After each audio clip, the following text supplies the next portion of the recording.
కోరుకున్నాను. మంచి ఆరోగ్యాన్ని ఇచ్చి నేను అనుకున్న సంకల్పాన్ని ముందుకు తీసుకుపోవడం కోసం వెంకటేశ్వర స్వామిని ఆశీర్వదించమని కోరుకున్నాను. వెంకటేశ్వర స్వామి తిరుమల తిరుపతి దేవస్థానం ఒక విషయం కూడా గుర్తుపెట్టుకోవాలి.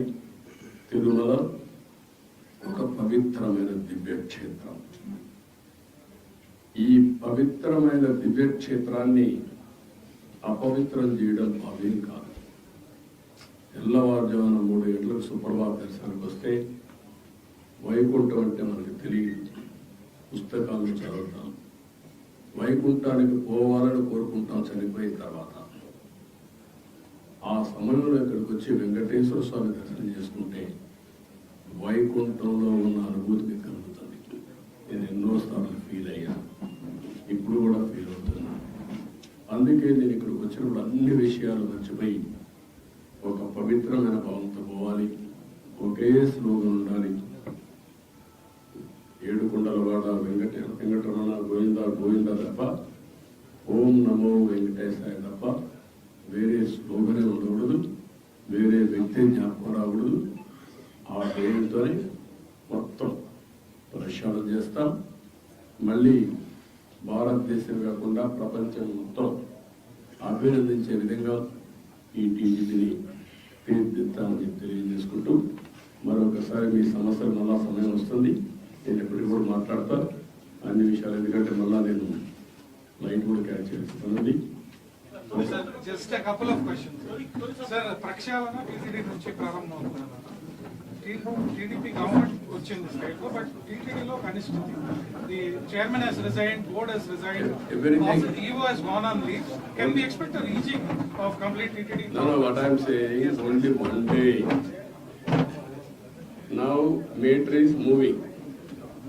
Yesterday నేను షేరింగ్ ఏం చేశాను.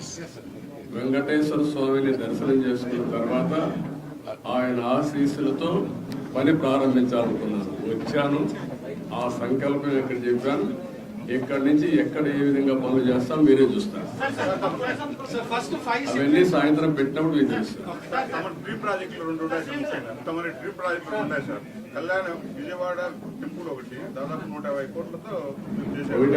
అది ఒకటే కాదు, చాలా ఉన్నాయి. అన్ని విషయాలు మాట్లాడదాం, అన్ని మాట్లాడదాం. అవన్నీ ఉన్నాయి.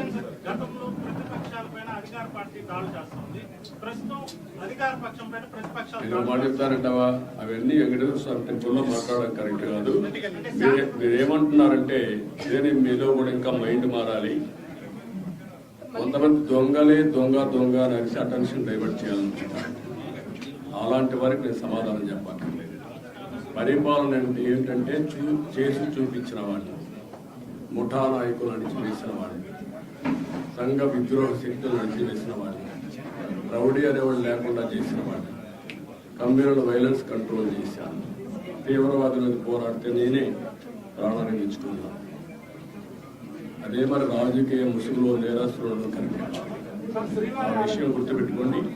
నేను ఒకటే చెప్తున్నా, ఎవడైనా సరే నేరాలు చేసి వేరే వాళ్ళ మీద తప్పించుకోవాలనుకుంటారు మాత్రం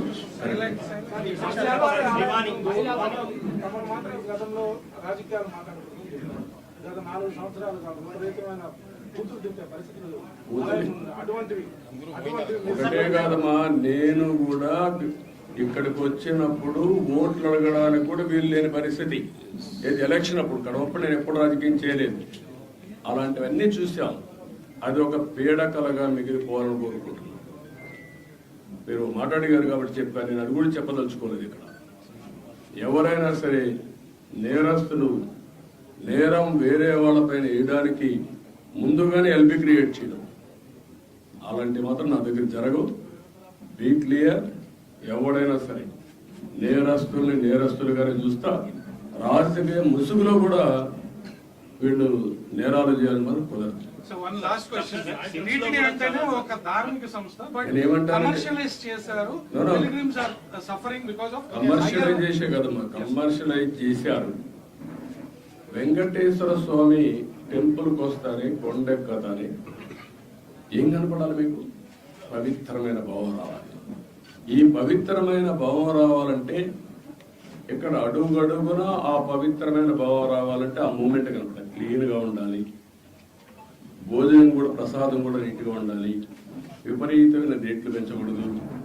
వెంకటేశ్వర స్వామి దగ్గరకు వస్తే దర్శనం బ్లాక్ మార్కెట్లో టికెట్లు అమ్ముకోకూడదు.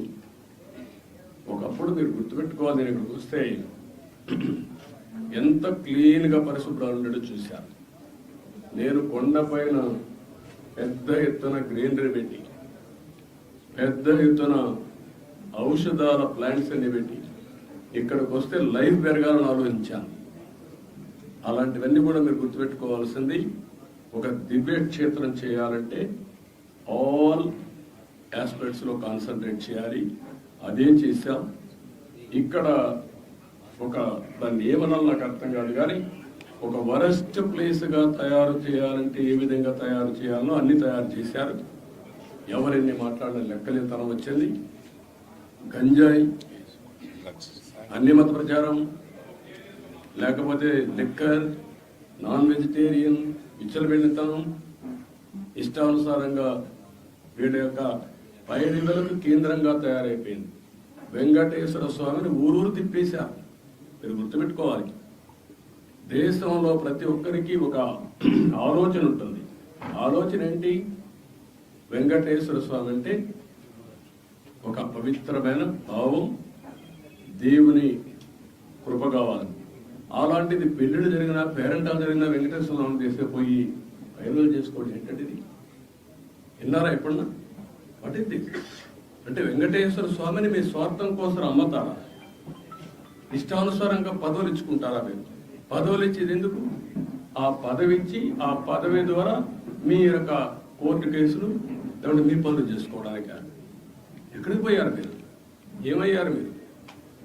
అంటే వెంకటేశ్వర స్వామి, నేను ఎన్నోసార్లు చెప్పాను, గుర్తుపెట్టుకోవాలి మీరు మళ్ళీ ఒకసారి. వేరే దేవుళ్ళు నెక్స్ట్ జన్మంలో మీ మీద పనిష్మెంట్ ఇస్తారా, కానీ వెంకటేశ్వర స్వామిని నేను చూసా.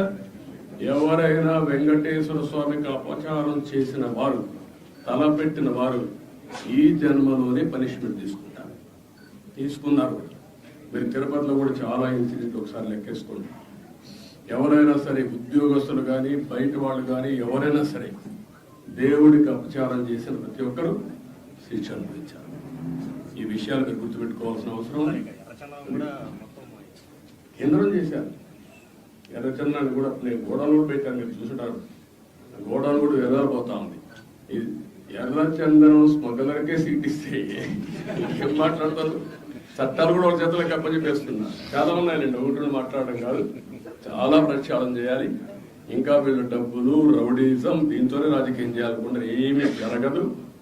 నేను ఒకటే చెప్తున్నా, దృఢ సంకల్పంతో వెంకటేశ్వర స్వామి సాక్షిగా చెప్తున్నా, మంచిని ప్రోత్సహిస్తా, చెడుని మాత్రం గట్టిగా తొందరలో దూకేస్తా.